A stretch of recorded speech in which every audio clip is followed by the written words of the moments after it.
ఏరువాక రైతుల పండుగని వ్యవసాయ రంగానికి కూటమి ప్రభుత్వం అండగా ఉంటుందని ఎమ్మెల్యే చదలవాడ అరవింద్ బాబు తెలిపారు. పల్నాడు జిల్లా నర్సరావుపేటలోని పెట్రువారిపాలెంలో జరిగిన ఏరువాక కార్యక్రమంలో ఆయన ముఖ్య అతిథిగా పాల్గొన్నారు. ముందుగా పుడమి తల్లికి పూజలు చేశారు. హలం పట్టి కాడెద్దులను అదిలించి దుక్కి దున్నారు. ఆయన ప్రకృతి కూడా కూటమి ప్రభుత్వానికి సహకరిస్తుందన్నారు అరవింద్ బాబు.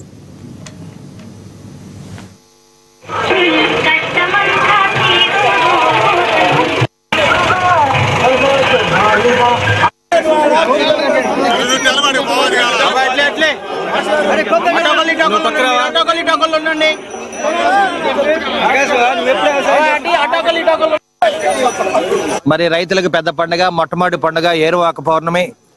మరి ఏరువాక పౌర్ణమి రోజున రైతులందరూ కూడా మరి పొలాలకు వెళ్ళి మొట్టమొదటిసారి అరక దున్నటం, తొలకరి వానలు కూడా పడతా ఉంటాయి. ఇవాళ నిజంగా తొలకరి వాన కూడా పడింది. తొలకరి వాన, ఏరువాక మొట్టమొదటి రైతుల పండుగ కాబట్టి కల్లా కప్పడం తెలియని వారు ఈ రైతులు. అదేవిధంగా వీళ్ళందరూ కూడా మరి వ్యవసాయం మీద ఆధారపడి జీవించే వ్యక్తులందరూ కూడా రైతులు, రైతు సోదరులు, రైతు కూలీలందరూ కూడా అండగా ఉండటానికి మరి ఉమ్మడి కూటమి నారా చంద్రబాబు నాయుడు గారు, పవన్ కళ్యాణ్ గారు, నారా లోకేష్ బాబు గారు అందరం కూడా రైతులకు అండగా ఉండాలి. రాబోయే కాలంలో రైతులకు మంచి పంటలు పండాలి, రైతులకు గిట్టుబాటు ధర కల్పించాలి, సబ్సిడీ విత్తనాలు, సబ్సిడీ ఎరువులు ఇవ్వాలి.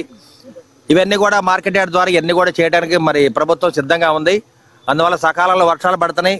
అదేవిధంగా వ్యవసాయం కూడా ఈ సంవత్సరం చాలా బాగుంటుంది కాబట్టి పాడి పంట అంతా బాగుండాలి, రైతులు బాగుండాలి. రైతులు బాగుంటేనే వ్యాపారస్తులు బాగుంటారు, రైతులు వ్యాపారస్తులు బాగుంటే అన్ని వ్యవస్థలు బాగుంటాయని మరి చంద్రబాబు నాయుడు ఆశీస్సులతోటి ఇవాళ ఏరువాక పౌర్ణమి చేయడం జరిగింది. ఈ కార్యక్రమానికి నర్సాపేట మండలం పెట్టువారిపాలెంలో మరి గ్రామ తెలుగుదేశం పార్టీ, బీజేపీ, టీడీపీ నాయకులందరూ కూడా ఏకబద్ధమైన పండుగలన్నీ కూడా ఏరువాక కానీ తొలేకాదశి పండుగలన్నీ కూడా చక్కగా చేసుకోవడానికి ప్రభుత్వం మనకు ఆదేశాలు ఇస్తుంది. దాన్ని మనం ఆచరిస్తూ రైతులందరూ బాగుండాలి, సుభిక్షంగా ఉండాలని చెప్పి కార్యక్రమాన్ని చేపట్టి ఇవాళ ఏరువాక పౌర్ణమి విజయవంతం చేయడం జరిగింది. ఈ కార్యక్రమానికి విచ్చేసిన మీడియా సోదరులకు, రైతులకు ధన్యవాదాలు.